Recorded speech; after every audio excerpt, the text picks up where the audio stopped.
Good morning. Good morning. Good morning. Good morning, everyone. Good morning. Hope all is well. Hope everyone's doing all right. Had a great weekend and all that good stuff like that. Let's see, is everybody in? Cool, cool. All right. So, like I said, hope everybody had a great weekend. Before I get into anything, did anybody try anything? Any problems? Get stuck? Want to see me do anything? Is everybody good? Anybody? Everybody straight? Everybody straight? All right.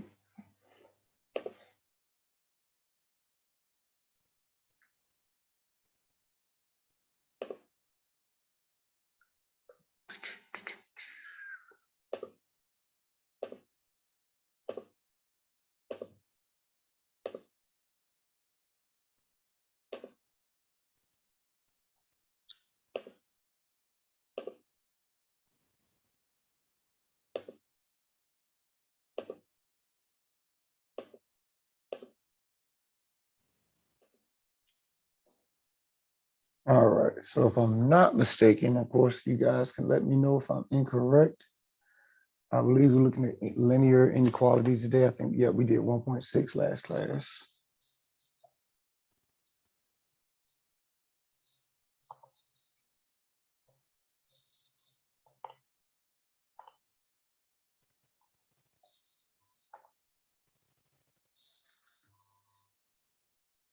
Yeah, so we're looking at linear inequalities and absolute value inequalities.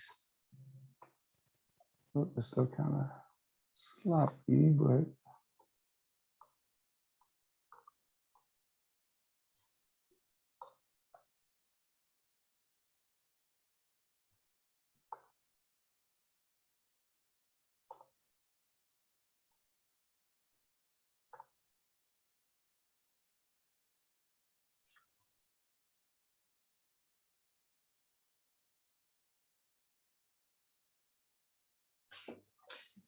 all right. So before we get into solving, I want to make sure we see the distinct difference between the two.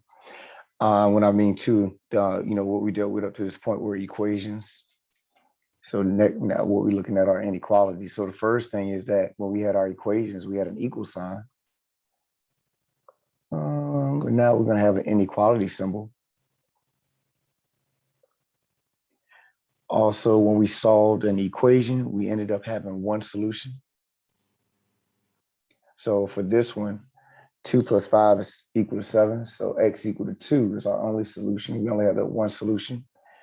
But when we solve our linear inequalities, we're going to have a solution set. Because we have this greater than symbol, our solution set will be x is greater than 2. So that means all values greater than 2 will make this a true statement. If I were to plug in 3 plus 5 is greater than 7. If I were to plug in 100 for x, 100 plus 5 would be 105, which would be greater than 7. Any value that you can plug in for x that will make it greater than 7 would be a solution. So it's infinitely many solutions.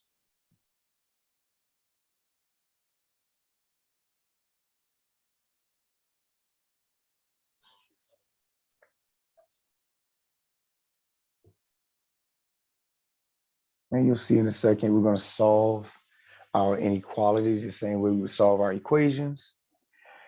Just one thing we have to consider when doing so.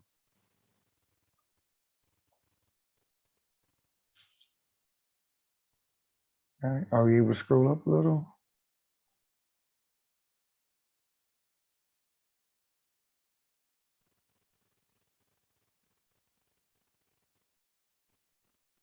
All right, so here are our inequality symbols. We have less than with a bar under it would be less than or equal to, greater than, then greater than with a bar under it would be greater than or equal to.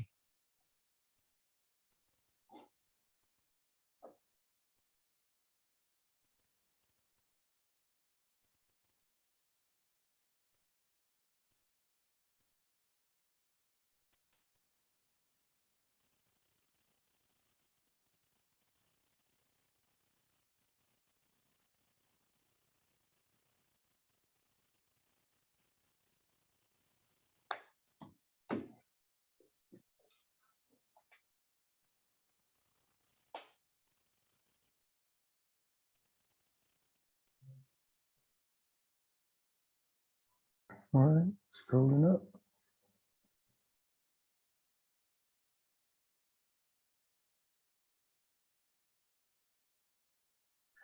All right, so we're also going to be graphing. We're going to graph on the generic number line. So we're not talking about XY plane, just the generic number line. When it comes to less than and greater than symbols, we will use parentheses. That will mean to exclude that value. Less than or equal to, greater than or equal to, we will use bracket, which means to include. We'll talk about what it means exactly in a second. Then we got negative infinity, infinity signs. You will always use parentheses on those because you never can include infinity. Also, if you dealt with graphing on a number line before, remember your open circle and closed circles. Those mean the same thing as parentheses and bracket. So if you have pre-knowledge about the open and closed circles, if you don't remember open closed circles, then don't worry about it. But I just threw it in there just in case you remember that, want to make that connection. Everybody done with the blue?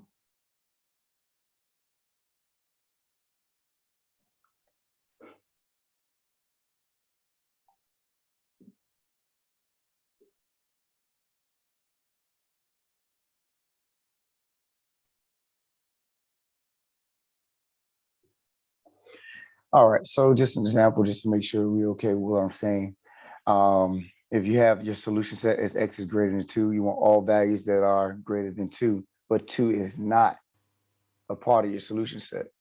You know, if you want all the values that are greater than 2, you don't want 2, you just want values greater than 2, 2.1, 2.5, anything greater than 2 will be a part of your solution set. Now, if we look at the next one, it says all values greater than or equal to 2. Now 2 is included as a part of your solution set when you have that bar under your greater than symbol. So that's what we mean by excluding versus include. If you don't have the bar, in other words, just greater than, you're not including your number, which is 2. But if you do have it, then you are including 2 as a part of your solution. Mr. Tucker, Mm-hmm. is that a negative infinity? Right here? Yes. Mm-hmm.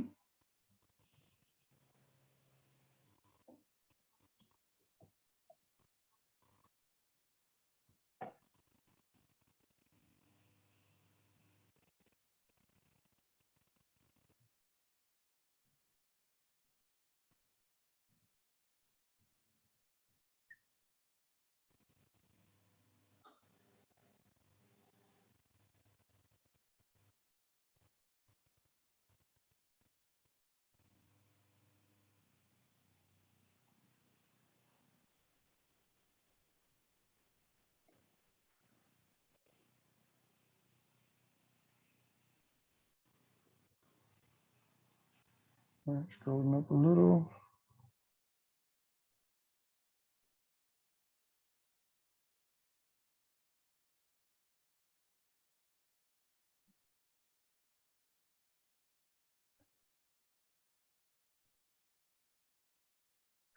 All right, so right here in the black is just examples of how we could present our solution set. There's 3 different ways. You see right here, x greater than 2. Then we have our graph, and then we have our interval notation. So now, always remember when you look at the generic number line, that let's say if we're looking at -2, everything to the right of -2 will be greater than it. Everything to the left of -2 will be less than it. Same thing as if we're looking at +1, everything to the right of +1 will be greater than it. Everything to the left of it will be less than it. So that will always be the case no matter what your number is. Everything to the right of it will be greater than it. Everything to the left of it will be less than it. You know, so always keep that in mind. So we talk about shading. If it's greater than, we're shading to the right. If it's less than, we're shading to the left. So if our solution set was x is greater than 2, then we use parentheses over the 2 and shade to the right. And then that interval notation needs to reflect what's going on in the graph. Notice we're going from 2 to infinity as far as our shading is concerned. And so that's what we have here, parentheses, 2 comma infinity parentheses. So now for the other one, If you're talking about or equal to, greater than or equal to, it's the same relationship except that we're using a bracket over the two. Still shading to the right, and it's still 2, infinity, except there's a bracket over the two now because we have the or equal to sign.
All right, can I scroll up?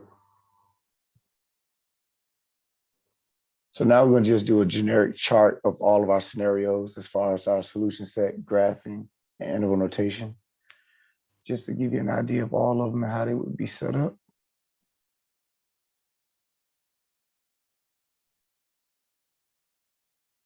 Okay, so we can at least look at the first 4. Notice in the red I got right here, let A and B be real numbers. A and B are real numbers. So when we go to our chart here, they represent numbers right here, A. Whenever you see A and B, they represent the numbers, just like we have set up X is greater than 2. So we just look at the first 2 scenarios with the number 2. If X is greater than A, then we said we're going to be shading to the right, parentheses over A, and then interval notation is A, infinity. And then if it's greater than or equal to, still shading to the right, but it's bracket over the A. And then same thing here, A, infinity, but bracket over A. Once again, infinity always take on parentheses. The next 2, if it's less than, X is less than A, your solution set is X is less than A. So you have parentheses over A, and we're shade to the left this time. And then looking at your interval notation, notice once again, your interval notation will reflect what's going on with the graph. You read your graph from left to right. So it's negative infinity to A and parentheses over to A. So if it's less than or equal to, same relationship, shading to the left, but bracket over A. And then negative infinity, comma A, bracket over A once again.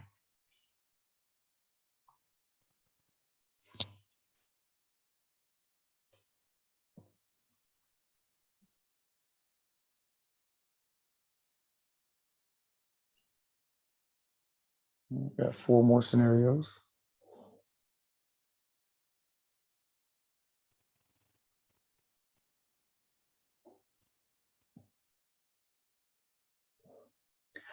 So the next 4 come when we have a 3-part inequality.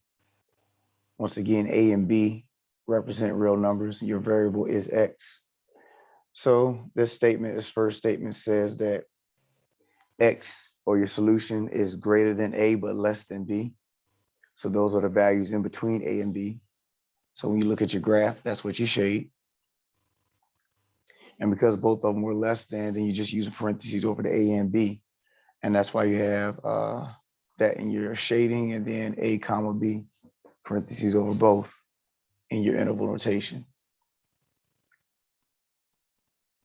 So for the next scenario, or equal to is connected to A. So you should use bracket on the A, then parentheses still on B, but we're still shading in between those 2. For the third one, or equal to is on the B. So there's bracket over B, parentheses over A. And then for that last one, bracket will be over both because the or equal to sign is under each symbol.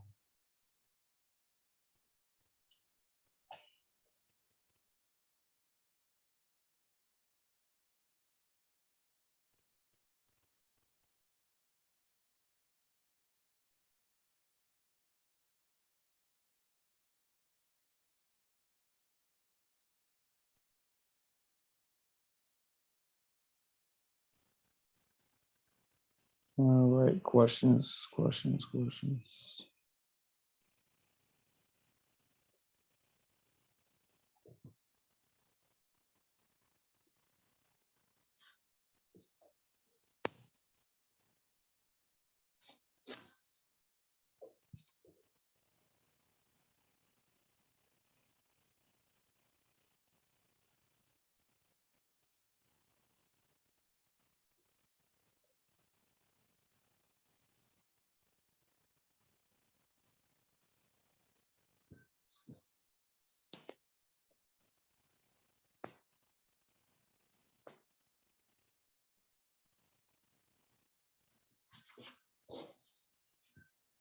All right, kind of scroll up.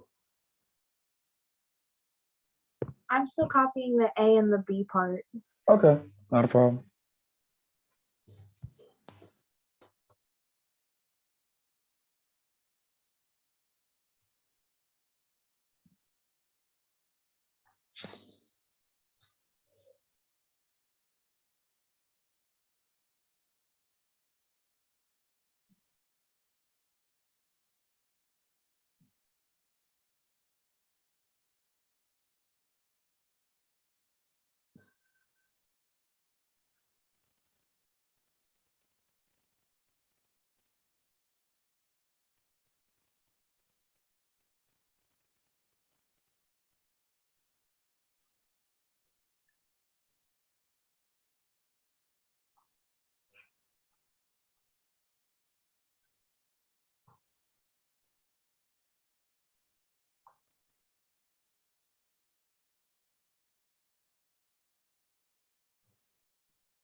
All right.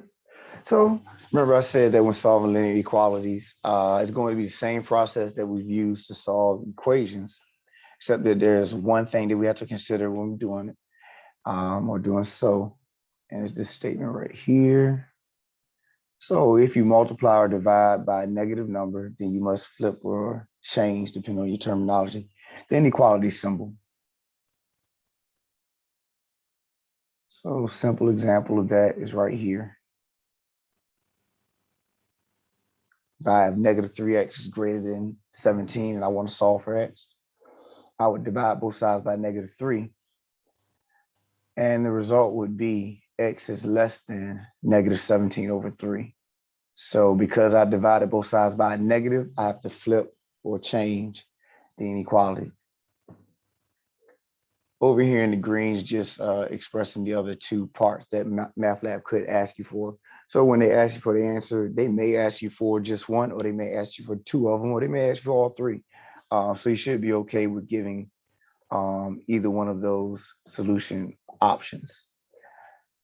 So if we're talking about x is less than 17 over 3, negative 17 over 3, less than means we're going to shade to the left, and we're going to use parentheses over the 17 over 3. And then as far as your interval notation, that's negative infinity to negative 17 over 3, parentheses over both.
All right, can we scroll up?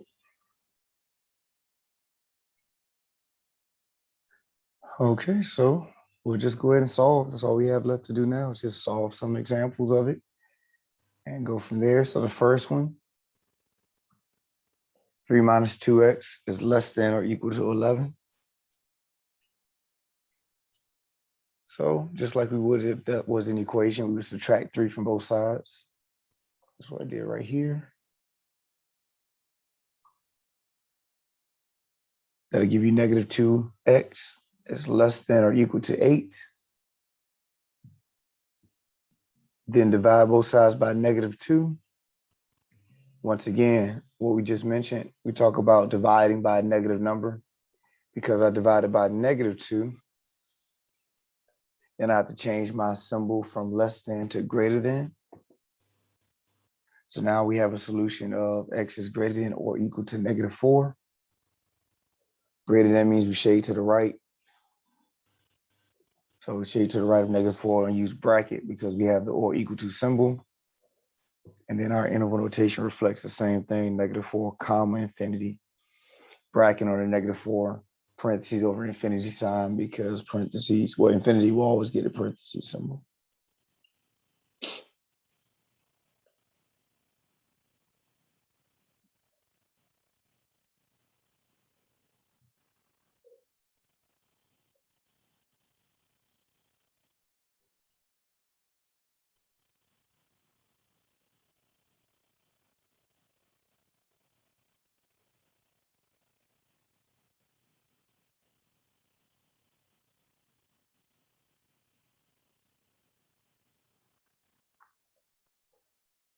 All right, any questions, any questions?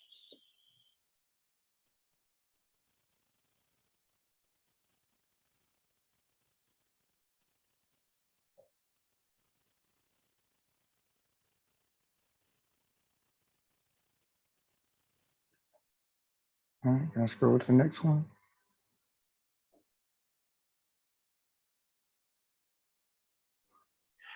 All right, next one, x plus 3 over 4 is greater than x minus 2 over 3 plus 1 over 4.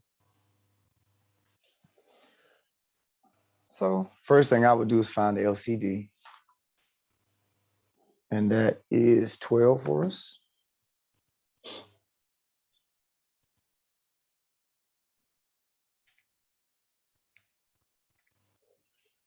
Then we would multiply each numerator by the LCD.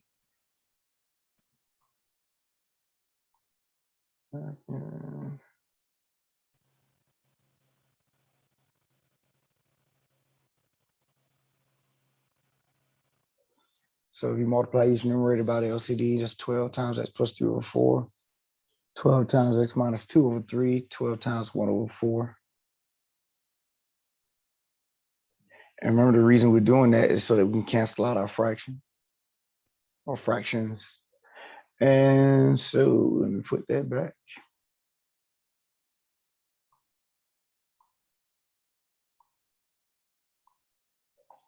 So the 4 will cancel out into the 12 and leave you with 3. 3 will cancel out into the 12, leave you with 4. Then 4 cancel out into the 12 and leave you with 3 once again. And that gives you the result 3 times x plus 3 greater than 4 times x minus 2 plus 3 times 1.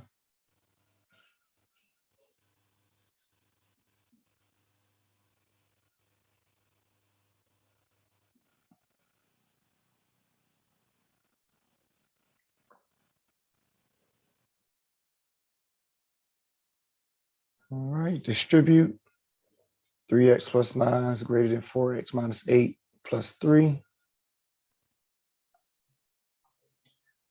So over here, negative 8 plus 3 is negative 5. So go by your like terms. And then from there, what you should be doing is looking to get all of your terms with x to one side, all of your terms without x to the other. So I subtracted 3x from both sides and added 5.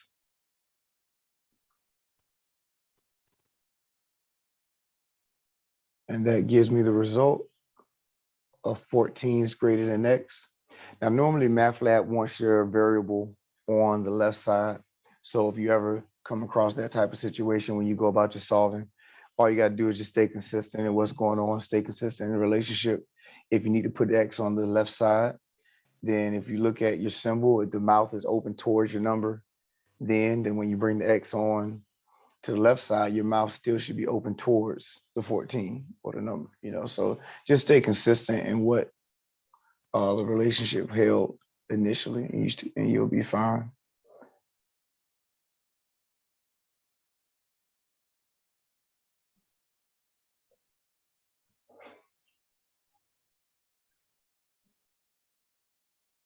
And then there were your three pieces or three ways to express your answer.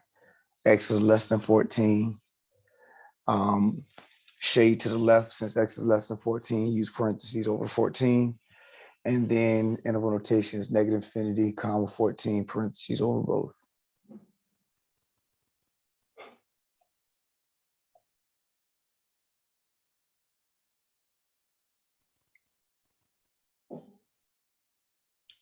All right, questions.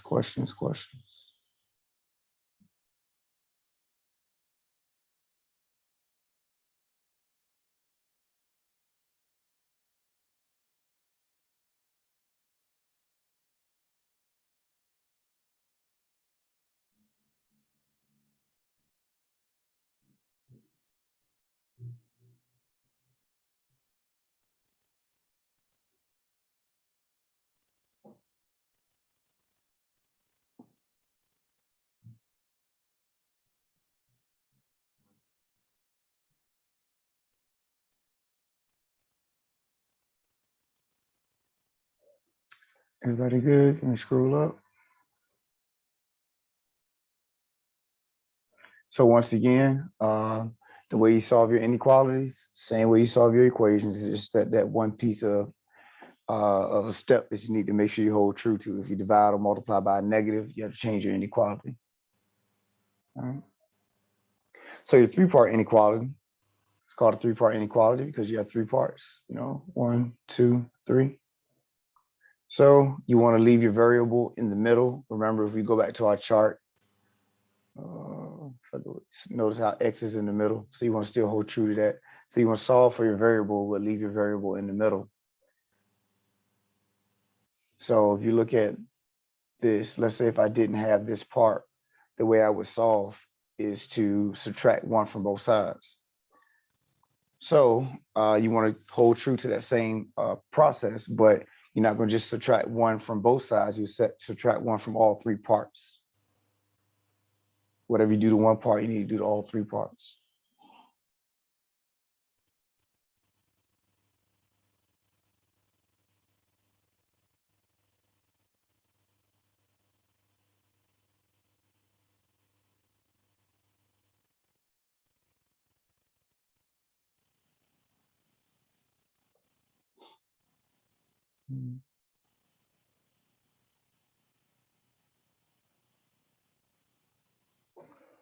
So from there, you're still trying to solve for X, divide each part by 2, because you have 2X in the middle.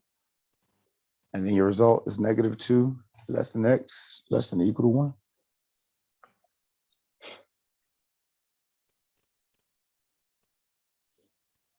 And then from there, we'll hold true to our graphs, in which we shade in the middle of -2 and 1, bracket over the 1, parentheses over the -2, and then interval notation, -2, comma 1, parentheses and bracket.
All right.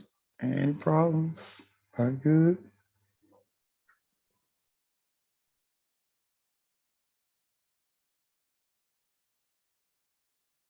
I can scroll up.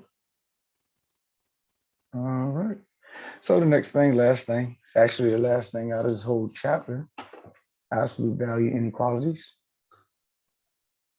So this is going to be key with our setup. Excuse me. You'll see in a second what it means. We're going to let U be an algebraic expression, and then let C be a positive number.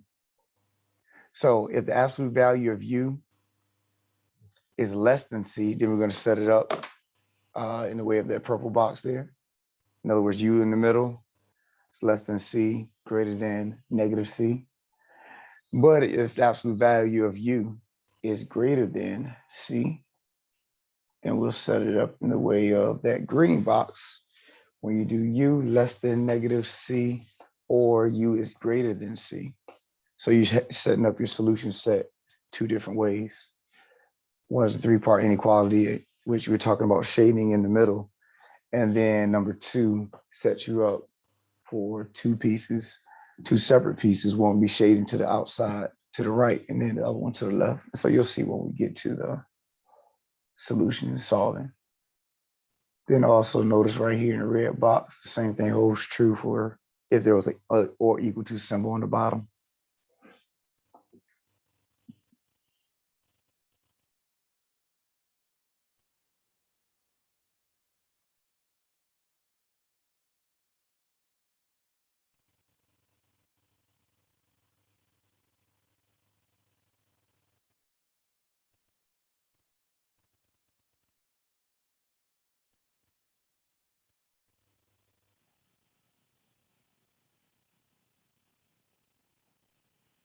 So let me ask why, so if the absolute value of U is greater than C, then why would U be less than negative C?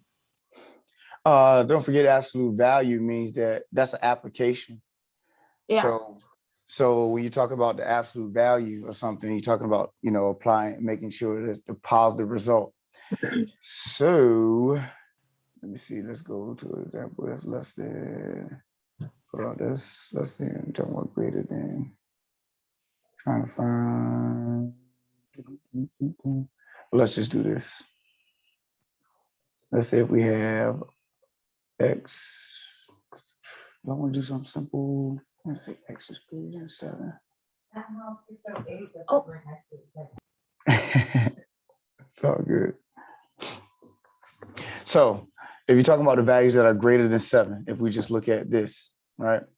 So that means I can put in 8, and that will be a true statement because the absolute value of 8 is greater than 7. Okay. Or I can put in 10, and that'll be good because the absolute value of 10 is greater than 7. Mm-hmm. But now you also have to consider, because there's absolute value, the absolute value of X less is not greater than less than negative 7. Why?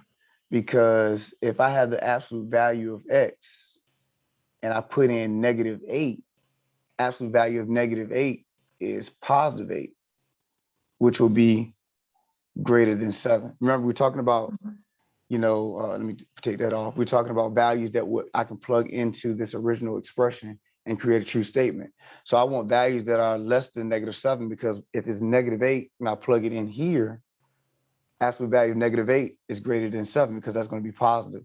Absolute value of negative 100 will give me positive 100, which is greater than 7.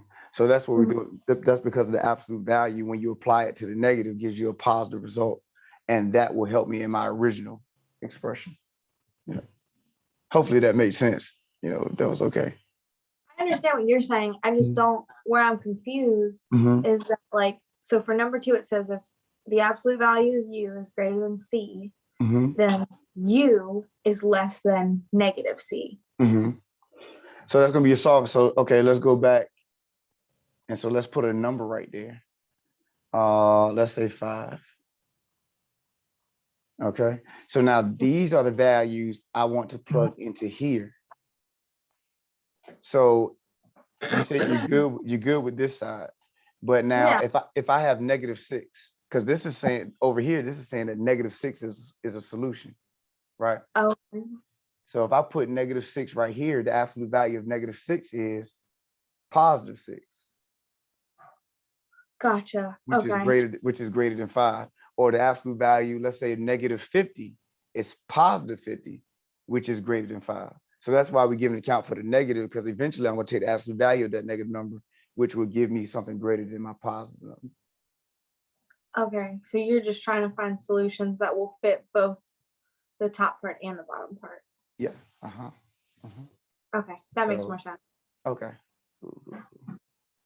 Yeah, so all of it next. So let me go ahead and try to put my stuff back.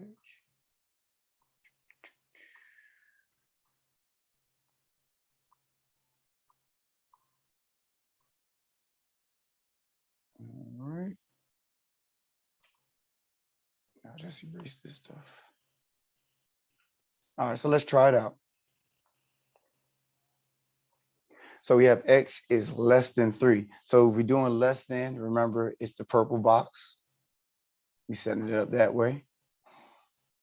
So wherein u is our x minus 4, whatever's inside of that absolute value is your u. And then 3 is your c. So we have x minus 4 is greater than -3. X minus 4 is less than +3. So we actually have a 3-part inequality here.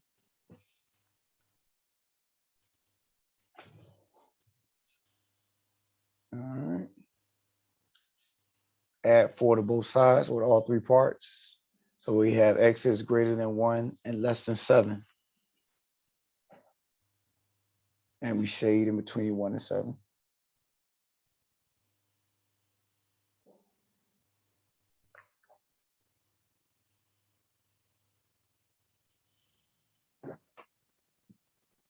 Where did you get the -3 from? Just like, That comes from here. okay. Just that setup, that initial setup that they said we're supposed to do whenever we had the less than symbol.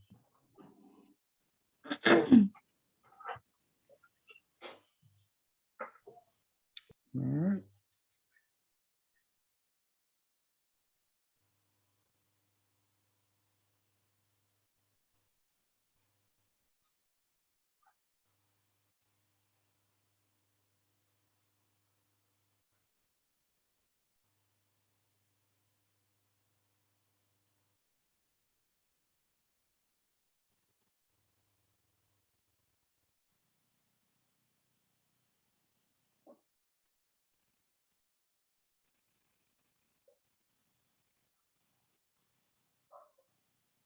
All right, can you scroll up to another one?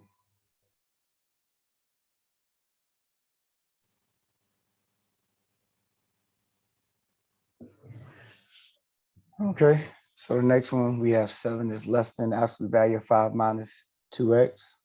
So in order to keep in the same pattern or relationship that we have in our initial setup, I went ahead and wrote 5 minus 2x, the absolute value of 5 minus 2x on the left side. So that means that it's greater than 7. So the mouth was open towards the absolute value of 5 minus 2x over here. So the mouth is still open towards it with it being on the left side. That will give us the greater than symbol. And now that it's greater than, we're going to set it up the way we have in this green box over here, in which we have 5 minus 2x is less than -7, or 5 minus 2x is greater than 7, positive 7.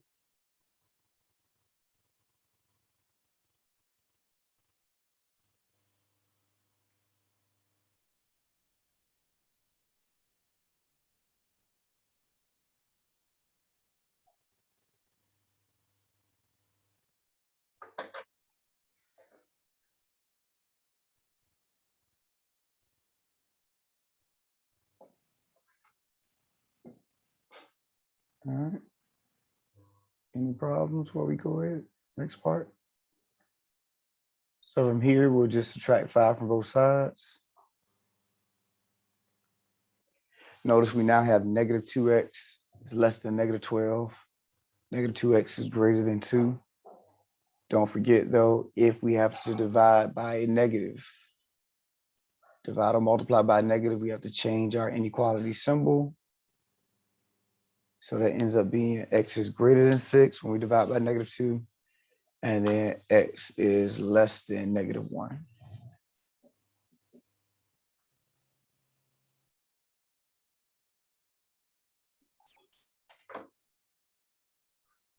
Any questions before we finish it off?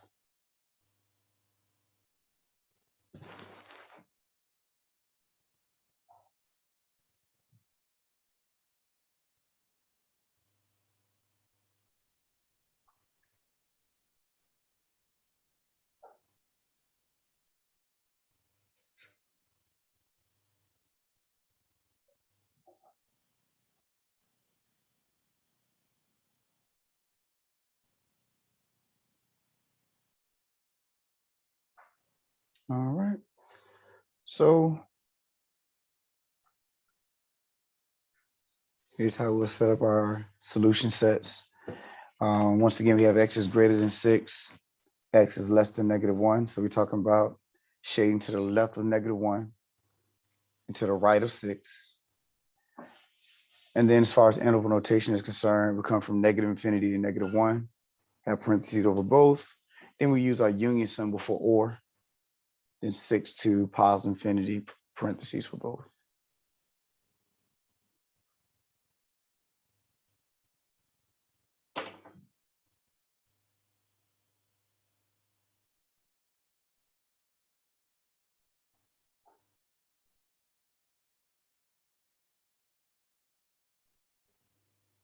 Any problems?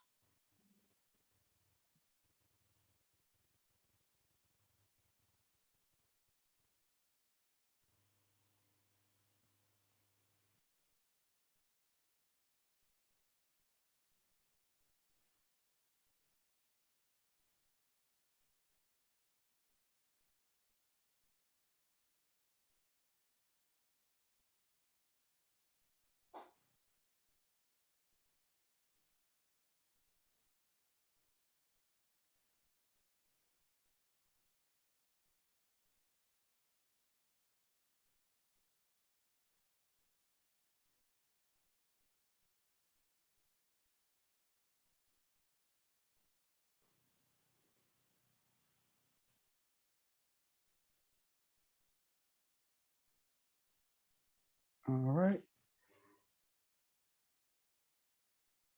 Let's do another one. Almost finished.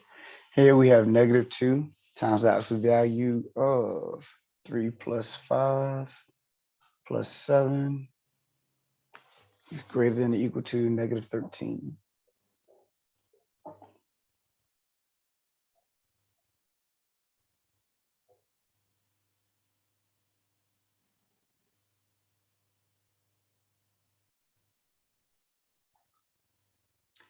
All right, so we want to isolate the absolute value first.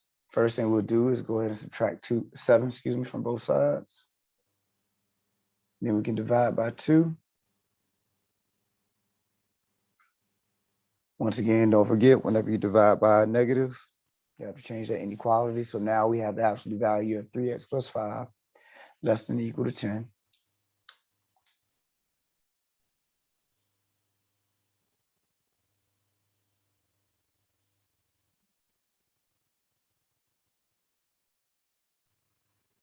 And I will set it up this way. Hold on, I'll wait for you guys to finish, make sure everybody's finished copying, because we gotta go down a little bit.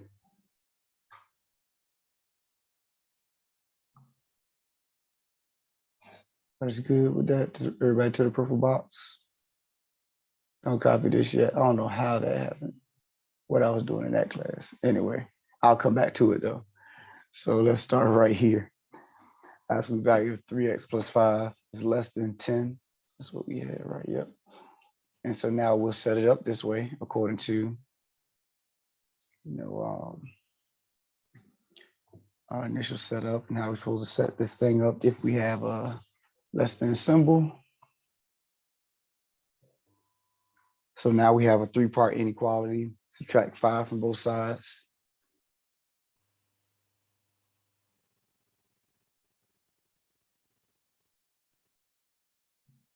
So if we subtracted 5 from both sides, that would be negative 15, 3x, and positive 5.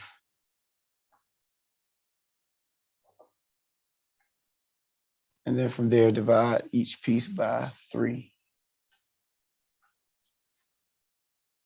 So x would be greater than or equal to negative 5, less than or equal to 5 over 3.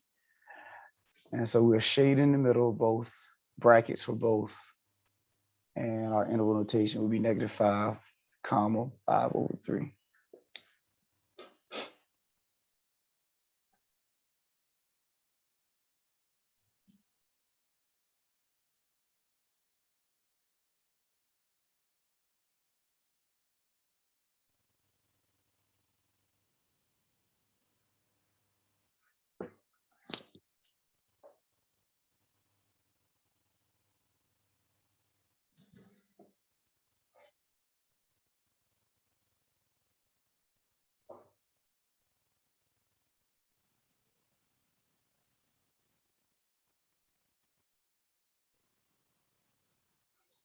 All right.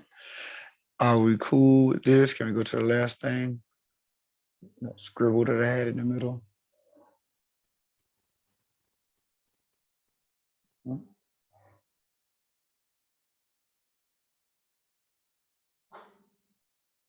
that good?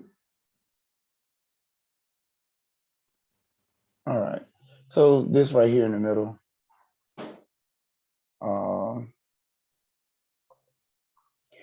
So remember, if you were to go back to what we had here, notice it says that if C is a positive number. So I just went here and made sure we understood what would happen if C wasn't a positive number. And that's what we're looking at right here. So if you're asking yourself, when is the absolute value of x plus 7 greater than negative 5? That will be always, because remember, absolute value will always produce a positive number. So that will be all real numbers for your answer. And then for the next scenario, x plus 7 is less than negative 5. That never happens because the absolute value is never less than a negative number because it's always positive. So your answer would actually be no solution. So those are just two scenarios that could occur when you have a negative, when your absolute value is compared to a negative number. It's either all real numbers or no solution.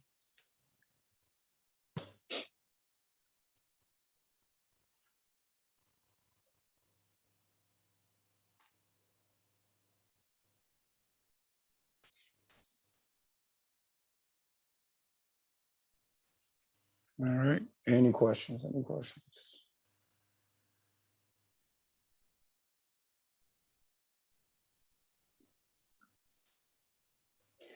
So next class, that's it for 1.7.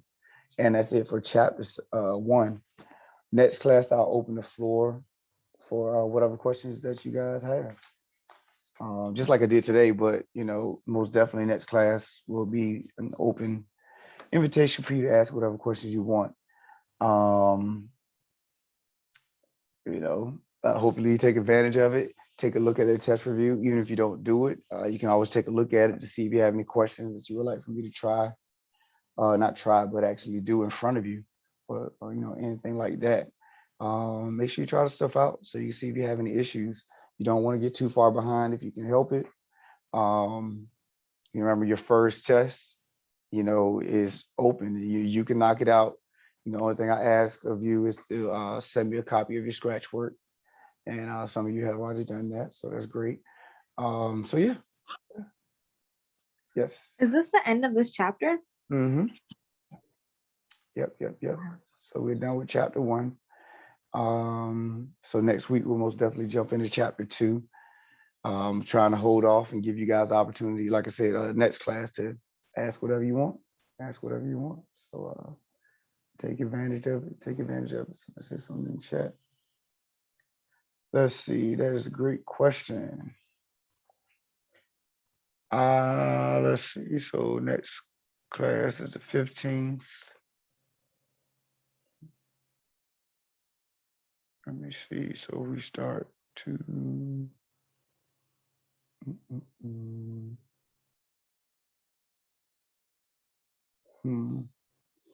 Trying to debate between these two dates. So we start chapter 2 here.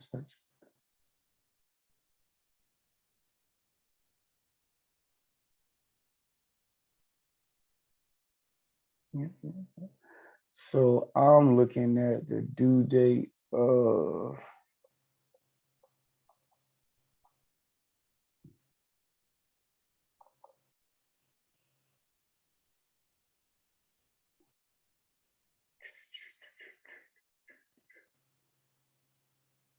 okay, I'll give you to 10-3, even though that's kind of that's a lot of time because we're going to continue on with chapter 2.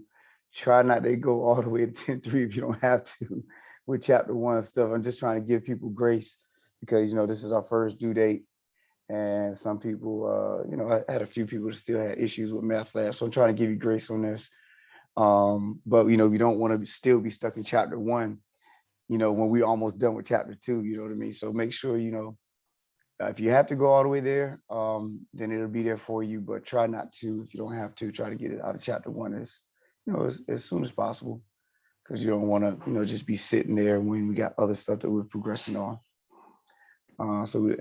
Yes, all of chapter 1's content will be set for 10-3. So that's your homework. If you decide to do the test review, remember your test review is not mandatory, but if you score 85 or better, I will add 5 points to your test. And then also your test will be due on this date. So homework, test review, and actual test. Those are your things. And can we start the test right now? Yes, it should be open. Okay. So if you don't see it or something funky with it, let me know. Yep, not a problem. Anything else? Anybody else? Everybody good? So most definitely always keep lines of communication open. If you're having any issues, concerns with anything that may be adverse or different from what I said, let me know. Like I said, if I told you can take the test and the test is not there, you got to let me know so that you can go ahead and have access to that. Yep, not a problem at all. Anybody else before we close? Everybody good? All right, so remember, once again, you don't have to send me scratch work for your homework, but make sure you send me scratch work for your test, and we'll go from there. So next class, once again, will be our review day. It will be open for you guys to ask whatever questions you have. If you don't have any questions, haven't gotten to anything else, take a look at the test review, see if there's certain things or certain problems you want me to do, and then we can go ahead and knock those out. Other than that, you guys have a great day, be safe, and I'll see you next class. Thank you. No problem. Have a great day, Mr. Tucker. Thank you. Thanks. Have a good day. Take care. Have a good day. All right, thanks. Take care.